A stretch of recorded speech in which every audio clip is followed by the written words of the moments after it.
1971. Two wars waiting.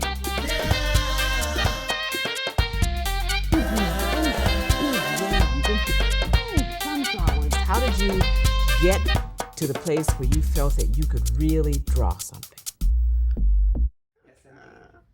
What an amazing opportunity this is. I am so excited to be talking with heart to heart, friend to friend, to Jacole Kitchen. You can just breathe deep and be aware that we are at the very crest of the getting ready to crash wave of this podcast series known as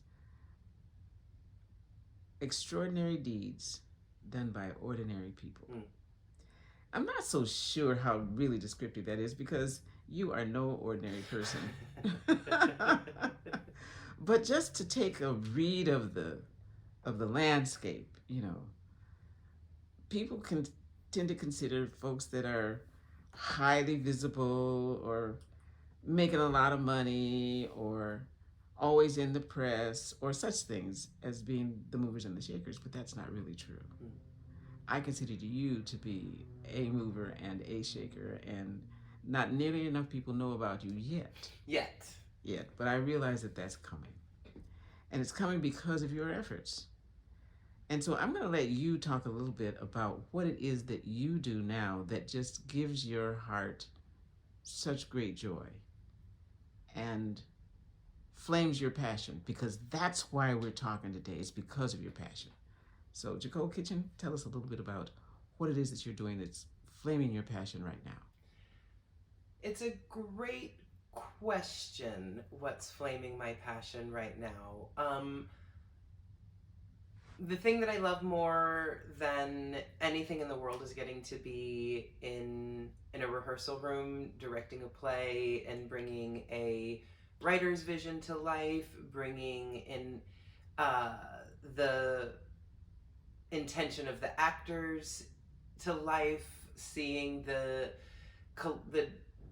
contributions of all of the collaborators all come together to create what becomes a play. I remember being in rehearsal for Gin versus the Beach that was a pop tour production in 2023 for La Jolla Playhouse. It's a theater for young audiences. It's a tour, theater for young audiences tour that tours schools all around San Diego County.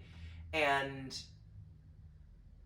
the playwright came to rehearsal, the last week of rehearsal, once we had kind of everything sort of put together and on its feet. We had a lot of the set pieces, and the cast was starting to manipulate the set pieces, and the playwright watched a run through, and he was just so in awe of what we created and what we were able to do.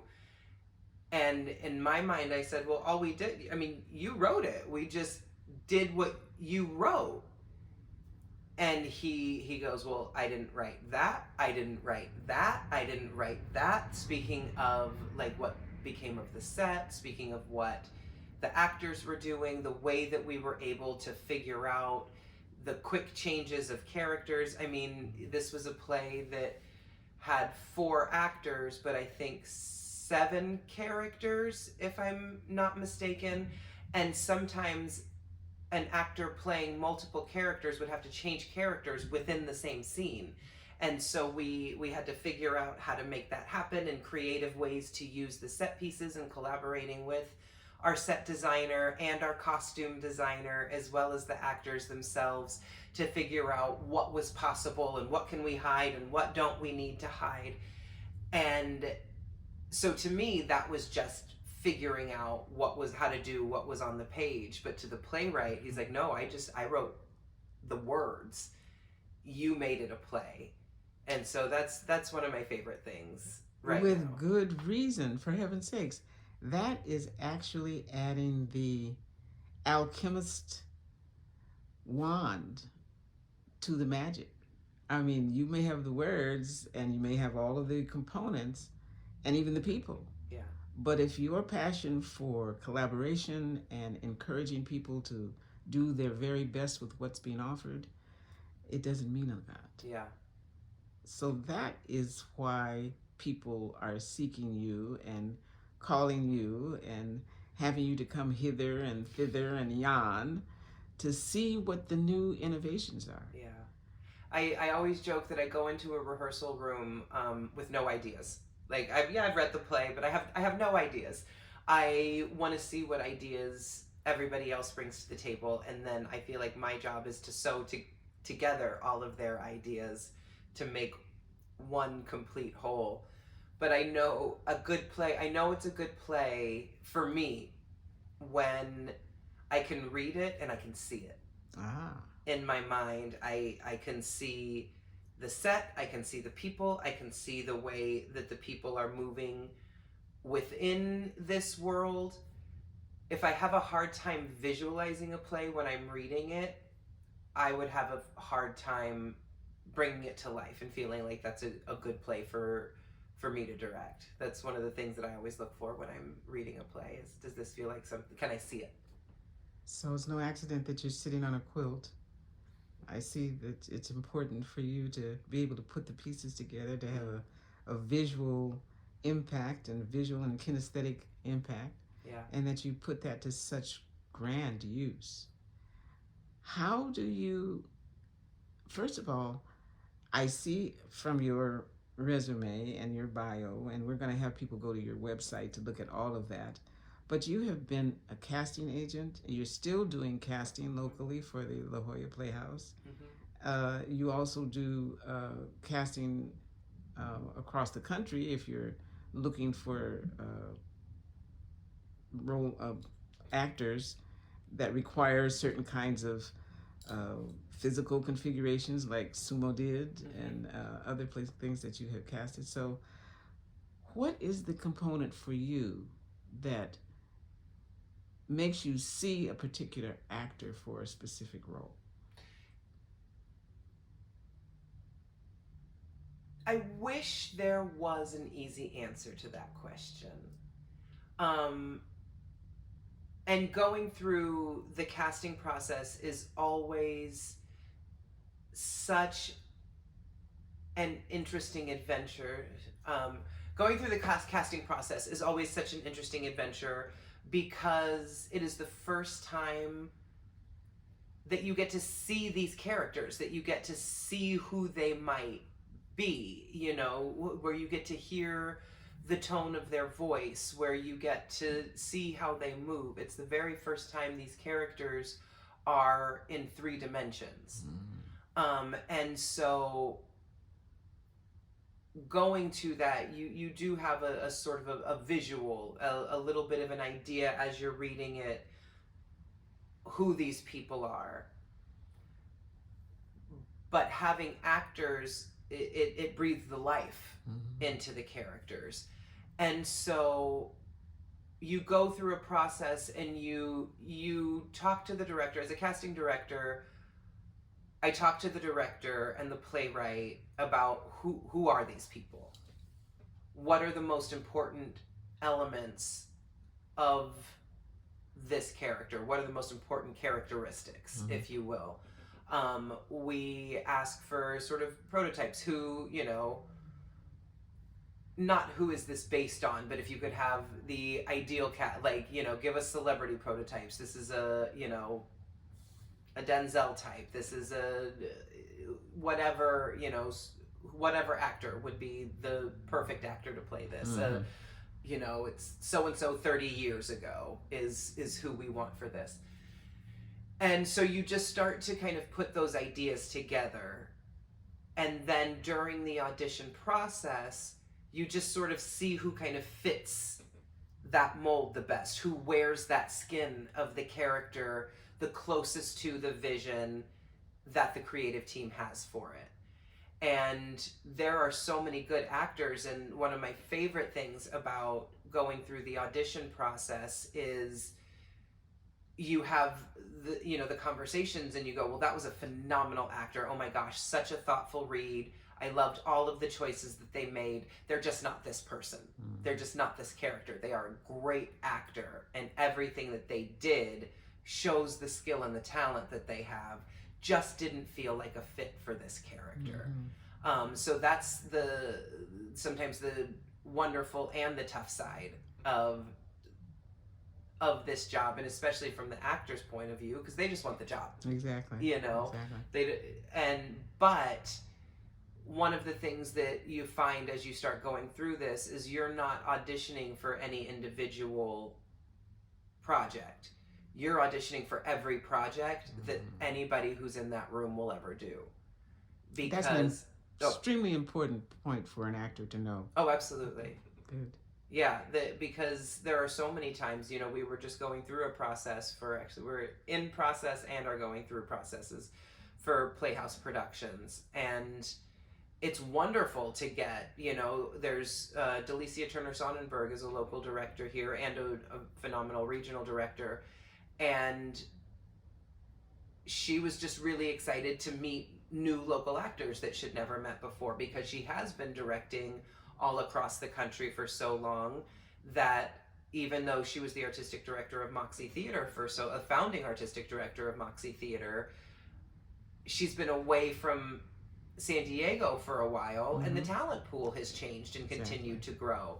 And so it was just really excited for her to get to know new people, but I was also excited for her to bring people that I had never met before, that I hadn't gotten a chance to audition with. So everything is a collaboration. And so it really is just finding the person who, I like that phrase, where's the skin of the character in a certain, that it feels the most comfortable on them. That speaks again to the importance of the collaborative experience, of the willingness for directors and actors and producers to know each other and to know what the talent pool is offering them. Oh, very much so. But for a young person coming along, I would imagine that they would be asking, well, how do I get educated to do something like this? How did you get your education to do this? What do you think prompted you the most? I got my education hands-on. I mean, I have been very, very lucky to get some amazing opportunities, and I made the most of those opportunities and have cultivated a career out of it. I went to school to be an actor. I specifically was going to be a famous movie star. I wanted nothing to do with theater. I learned theater because that's what is offered, and especially in the 90s in college, you go to school and you go through the theater program and you do the plays, and it's like, okay, this is all fun and games. This theater thing is cute, but I'm going to go and do movies and be a movie star. I'm going to move to LA and go and make movies. And then I got to LA, and you really start to just feel the creative buzz, but at the same time, you have to keep that going, because you can get burnt out so easily in LA because there are so many things going on. There are so many opportunities, but there are also so many people for those opportunities. And so it can get frustrating. It can get daunting sometimes to be in the mix of things in LA. And so it's really important, in order to have a healthy life, you need friends, and you need to find things to do in order to just sort of keep your spirit going, keep your artistic juices flowing. And one of the best ways to do that, or one of the easiest ways to do that, is just to get together. There are so many improv theaters, or taking improv classes, taking scene study classes. And that's where the first place that you really start to find your network, because already you're surrounded by like-minded people who want to do the similar things to what you do. And so you create a creative energy right there with those people and decide what you want to do with that. And so my first creative community came from the LA Connection Comedy Theater in Los Angeles. It was in the Valley in LA, in Sherman Oaks. And, some of my best friends to this day are friends that I met doing improv at LA Connection, and supporting each other through the different, through the different career paths, and just becoming a community and a support system together. And, whereas that started at LA Connection Comedy Theater, but then it just, you provide opportunities, because now I started taking the scene study class. Oh, so you should come over and take the scene study class and work with this teacher as well. Or truth be told, it happened the opposite. My best friend left the comedy theater to go take a scene study class, and I felt abandoned. So I was like, I'm going to take that class too. I'm coming with you. But from there, we met, the teacher of that class was a man named Rich Crater.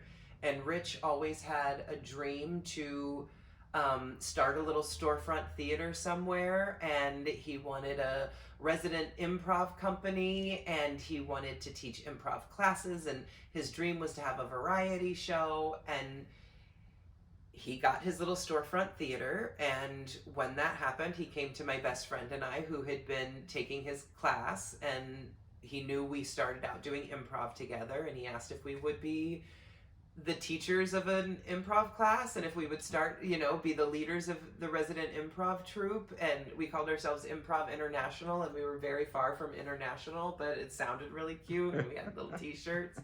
But so it was like, great, and let's keep that energy going. And then he met somebody who was renting out space in the theater, who also had a dream of having a little variety show. And so they started concocting that plan. And Rich said to Matthew, who became a very good friend of mine, we lost Matthew a few years ago, but he said to Matthew, if you're going to do a variety show, you need to talk to Jacole Kitchen. Mm-hmm. She does spoken word, she does improv, sketch comedy, things like that. So you should talk to Jacole. Sketch comedy, I've never heard you mention that before, but you are the absolute perfect person to interview, because I don't have to ask you anything. You just keep bringing up the information, just as I'm thinking about, oh yeah, she's already mentioned that. Talking about being a collaborative mentor, having to have a dream, having the passion to carry you through the highs and the lows, and there's lots of all of that, but unable to do that without a collaborative community. And so those are the things that I would encourage young people, younger than yourself, because you're young, everybody's young compared to me, but I'm just thinking about folks that are trying to make a decision, because there's so many opportunities that were never available to creatives when I was coming along, thinking that I wanted to be a movie star. Yeah. Which when I was 8 years old, and there wasn't any such thing. So as an African American young movie star, well, maybe there were a few, but there weren't very many, and none that looked like me. I was a round person, and all of those things that never occurred to me, that the opportunities for production and for casting and for administrative positions in the creative arts, none of that was ever available to us at that time. And here you are, having taken advantage of the educational opportunities that you had, and now you're doing all of these things. Did you have a dream beyond being a movie star? No. No, I did not. But I had a collaborative spirit, and I have a spirit of yes, and understanding an opportunity when I see one. And if it's an opportunity that feels possible for me and feels like it would be good, then I do my best to say yes to it. And I didn't have a dream besides being a movie star, but I am flexible and adaptable and make the most out of every opportunity that I do have. And so sorry, there was something that you asked, I had an answer so ready, but now it's gone, because I've forgotten, because there are just I haven't forgotten, there's just so many different places. You asked such a great question that could, like you said, send me in so many different places. But as far as just, did I have a dream and something that I wanted to do? No. But I love being able to use my creative energy. Even when I had a period of time where I was a teacher, I was teaching for an independent study high school. And one of the courses that I taught was it was just we called it experiential learning, but it was really helping students learn difficult subjects that were difficult to learn on their own, doing small group instruction and trying to break it down in a new way, what we now call, understanding that people learn differently. And so thinking outside of the box. Bringing people into a room, to learn differently.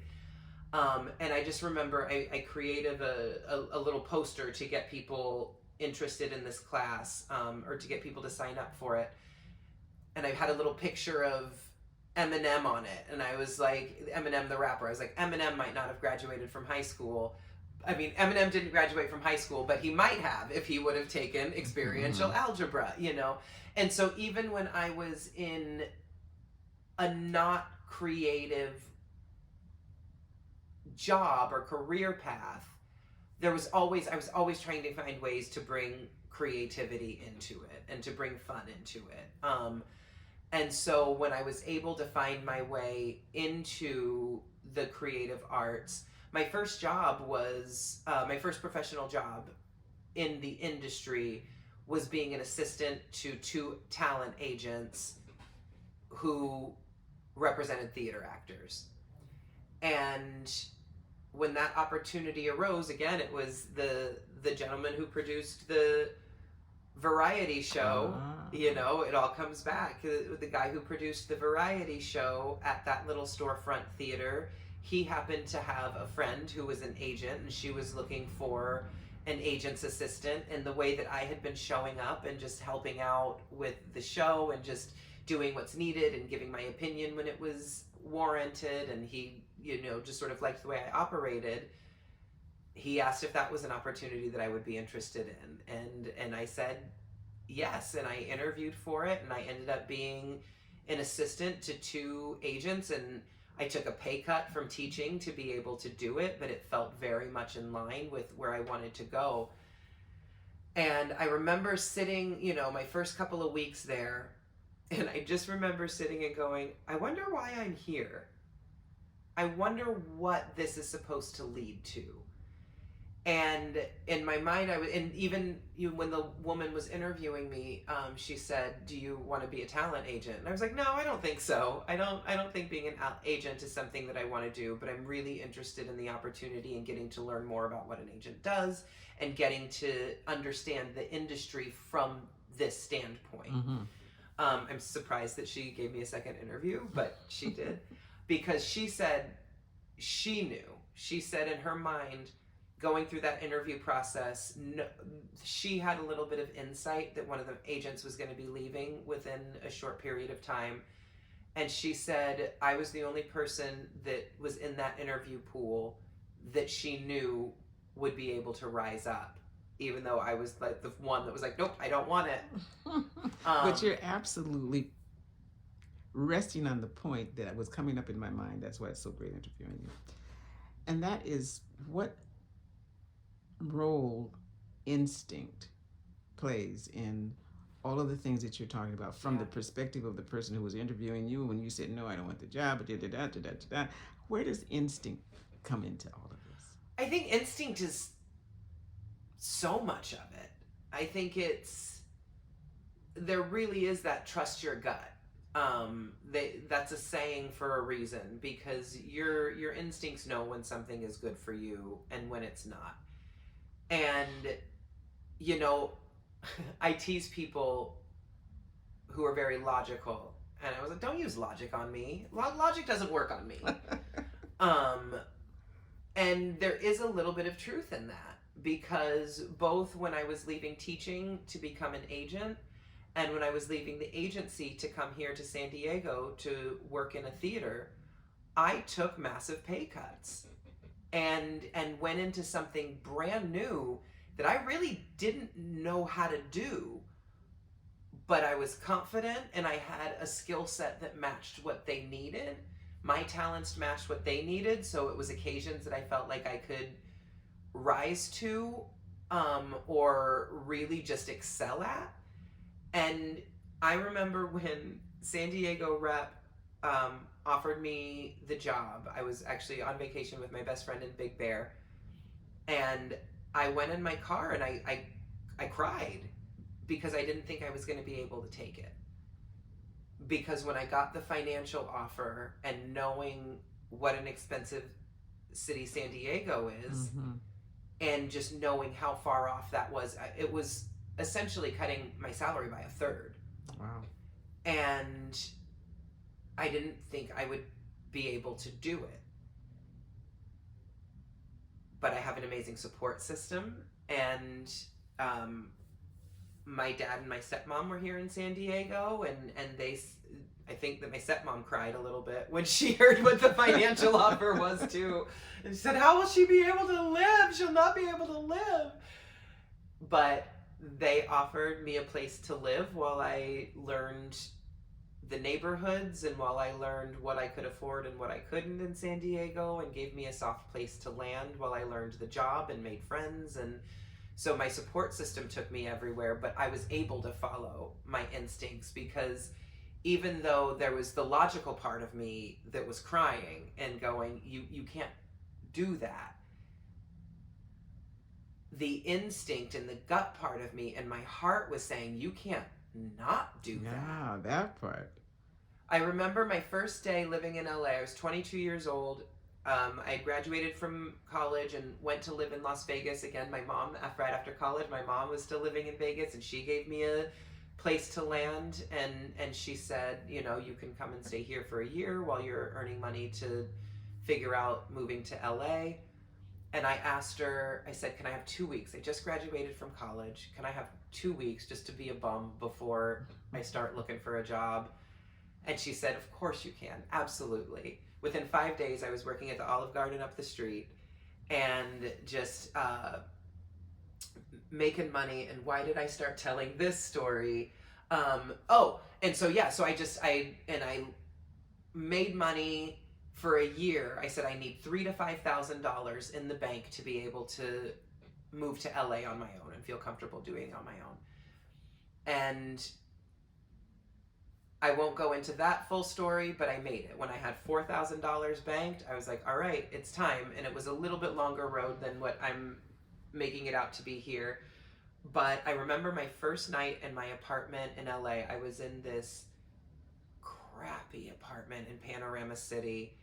And I remember turning in my U-Haul up the street, and the guy looks at my form and he says, oh, that's your address? Don't go walking outside at night. Oh. And I'm like, you jerk. Like, I'm a single, I didn't say this to him, but I'm just thinking, why would you say that to somebody? And I know, blah, blah, blah. So that was the situation, but it was what I could afford. It was a 1-bedroom apartment for $650 a month, which even at that time was pretty unheard of. Right. And so, yeah, I was living in the hood, but I could afford it, you know? Technically, I was living in the barrio, but still, I could afford it. But I'm my first night in my apartment in LA on my own, 22 years old, and I'm literally on my hands and knees in the kitchen, scrubbing the kitchen wall because it needed to be scrubbed. And I'm doing that. I'm sitting there with my bucket and my sponge, and I remember thinking, I feel like I should be crying right now. I feel like I should be upset, or like, I can't believe that this is what I'm doing, but I'm here. I made it. I am here. This is the start of something. And I was so happy to be on my hands and knees scrubbing that wall, because it was mine. And it was the first time I had lived on my own ever in my life. All through college I had roommates, or, you know, I lived with family members. And it was invigorating. And I knew that was, in that same thing, that's how I got to this story. Because I knew that's where I was supposed to be. Exactly. And I just rejoiced in it. Without a doubt. So that's leading me in a direction here, so bear with me. Where does your trust come from? What is your foundation for having the faith to trust in that way? I think a lot of that comes from the support system that I've always had. I'm also a youngest child, and I am so the epitome of a youngest child. I'm the youngest of 4. And so I was a rough and tumble kid, you know. I've always been given permission to fail. That's not true. My dad in heaven was like, no, you didn't. You did not have permission to fail. He was an academic. So no, I did not have permission to fail. But I had permission to fall. And I try. Yes. And he was like, yes, okay, I'll give you that. I had permission to try things. I always also joke that by the time they got to me, they were just tired. And they were like, it's fine, it's fine. Well, you were also pretty fearless, as I remember. To an extent, yes. I was like, what just happened? We just lost our light, but that's okay. I don't know how much that changed things or why. It's plugged in. I don't know why we would have lost our light. How much did that change for you? This is not a time for me to make that assessment. It seems to be okay. Okay, so we'll just keep going. Okay. I'll unplug it and plug it back in. It might have overheated. It feels like it may be overheated a little bit. Technical difficulties. See, it's not always as magical as it looks like it is. We're not even going to talk about it. But I will say, so yes, I was given permission to try things.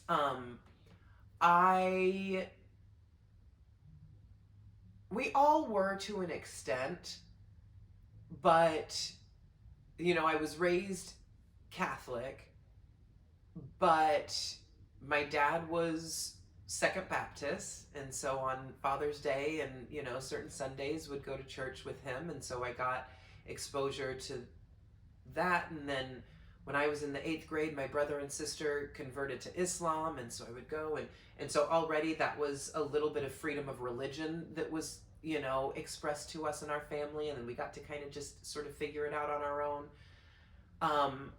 I joke that going to college was the best decision I never made, because my dad said to me, you're the youngest of my 4 children, none of whom before you have gone to college. You don't have a choice. You will go to college. You're going to college. You can major in whatever you want, but you're going to college.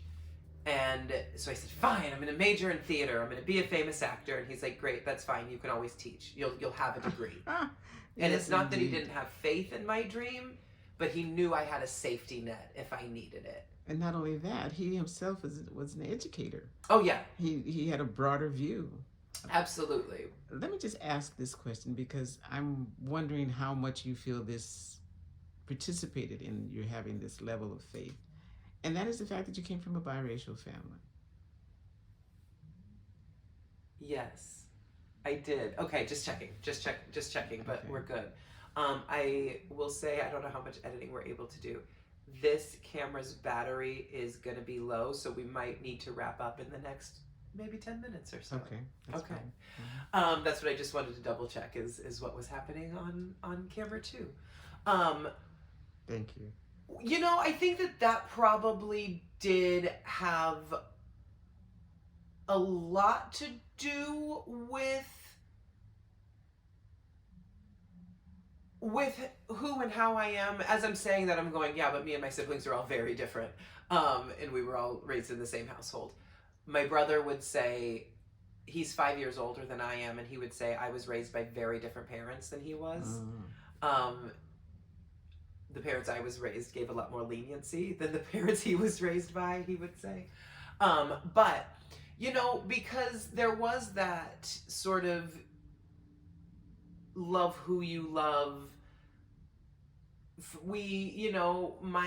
there was always people of different ethnic backgrounds that were part of our house. Like, I didn't know things were a thing because people were always just around, it was Around and acceptable? Oh, and absolutely. accepting. Like, Mrs. Treat was a teacher friend of my mom's, and we just knew and loved Mrs. Treat. It wasn't until much later. And I think we knew that she was Jewish, but didn't really know that was just a thing. Yeah, Mrs. Treat is Jewish, and we're Catholic, and Dad's Baptist, and, And then it was later that I realized, to some people, that's a thing. Being Jewish is, a barrier. They don't have people with different backgrounds in their homes the way that we did. Exactly. They're missing out on the richness of the exchange. Absolutely. And so it was always just important to my parents that we went to diverse schools. I didn't realize that that wasn't the case for everybody. We went to very diverse church. Our Catholic church was not a traditional Catholic church by any means. It was extremely ethnically diverse. And so I think that there just always was a certain level of acceptance in our home, and how that translated into my perceived fearlessness.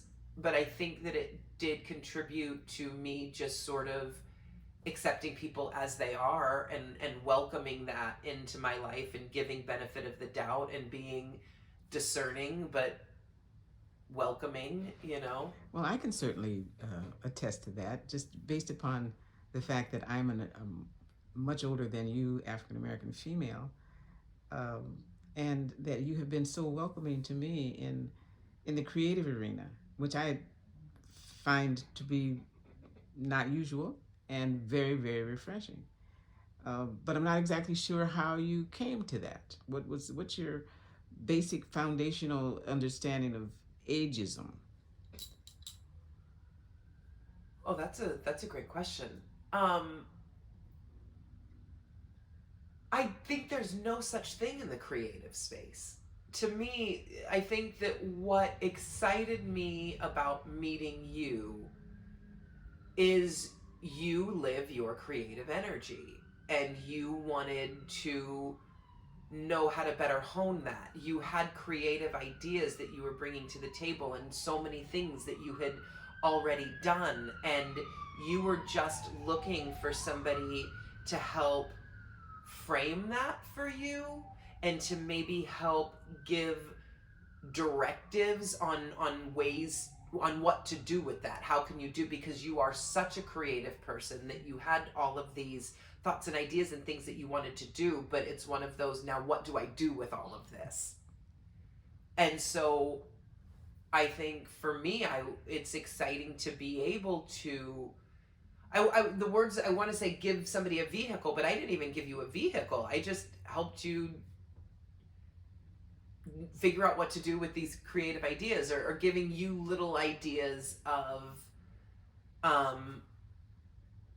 things to explore within your creability. Well, you did give a vehicle. You had a budget available, and that's a very powerful Sure. And you had the ability to produce, which is also a very important tool in it. So I don't want you to in any way decrease your estimation, and it certainly does not decrease my admiration for all that you have done just for me, and that doesn't include a lot of other people, but I've experienced it, and I'm grateful because of your passion and you're willing to trust the process. That's what I have seen to be extremely valuable. Yeah, I think that's literally what you just said has been what I've been able to bank an entire career on, is just trusting the process, is recognizing something that needs to be cultivated, and trusting the process to get it done. Well, you know what? We can just about drop the mic there. There, and on that face, because that's the story. That's the story of how someone who might possibly be considered an ordinary person, I don't know that if you really know you, probably not, but to do extraordinary things. And that's what you're setting yourself up to do, once again, to take another leap into the unknown for you. And so that involves you creating a website for yourself. And what else are you doing to catapult yourself into your next component of life? So many ideas are spinning right now, and I'm trying to figure out what all to do with that. I'm excited about opportunities to potentially direct around the country. I know that if one of the things that I want is sort of artistic leadership, or even just artistic autonomy, getting to just make more connections around the country and get seen on a little bit more of a national level. I am. What about international? You know, I don't know that I have gone quite that broad yet in my thinking. I think it's exciting. A wise woman once told me that my career is going to end up in the Netherlands, and I haven't forgotten that. And so I'm curious to see what that goes. I never forgot that. She said New York for a bit, London, and then the Netherlands. Such a wise woman. So I'm curious. At this point, I'm staying present. Somebody recently asked me what was my childhood dream? What did I want to be when I was a child? And I didn't have big childhood dreams. It was interesting having that conversation with him because I said, I didn't. I always wanted to create fantastical worlds. I played make-believe, but I was always very present in the world that I was in. Whatever world I was in, I was present in that world and found exciting things within that. And so I am staying present but broadening my thinking right now. And I am excited about what the next baby steps will be that will lead to the bigger steps that will lead to the bigger steps that will lead to the international. So we'll see where that goes. Well, you've sectioned it out very appropriately as far as I'm concerned, especially as I see what other people have done who had large dreams for their lives, but they realized they had to take individual steps to get there. Yes. And I'm sure that there are many ancient philosophers who have said it in different ways, but somebody once said that the journey of 1,000,000 miles starts with the first step. Yes. And continuing to make those steps in ways that are reasonable and have some safety involved and sometimes some recklessness, but a safety valve, a safety net that can be depended upon. Yes. And so that sounds like a traveling music for Jacole Kitchen. Do you have a middle name? Marie. I don't think I've ever heard it. Yeah. I love it. Jacole Marie Kitchen. Well, it brings you great joy to say it. Yeah. It brings me... Come from a long line of wonderful Maries. Without a doubt, that was absolutely radiated from your face. Just as is your amazing talent and passion for life. So we're delighted to have an opportunity to just sit with you at this time as you're making this transition and to look to see where your trajectory takes you and where you bounce along the way, because I'm not going to say land. It's got to be a bounce because we know it's going to be continuously upward and forward and onward. So thank you, Jacole Marie Kitchen, for being with us on this iteration of Extraordinary Deeds Done by Ordinary People. This is Alyce Smith Cooper saying hasta la vista. Don't want to say goodbye. Just see you later. Come and join us for our next iteration of our podcast. Thank you very kindly for being with us, and thank you, Jacole Marie Kitchen, and to your family. Thank you all. Many blessings, and join us again, won't you please? Alyce Smith Cooper signing off for now.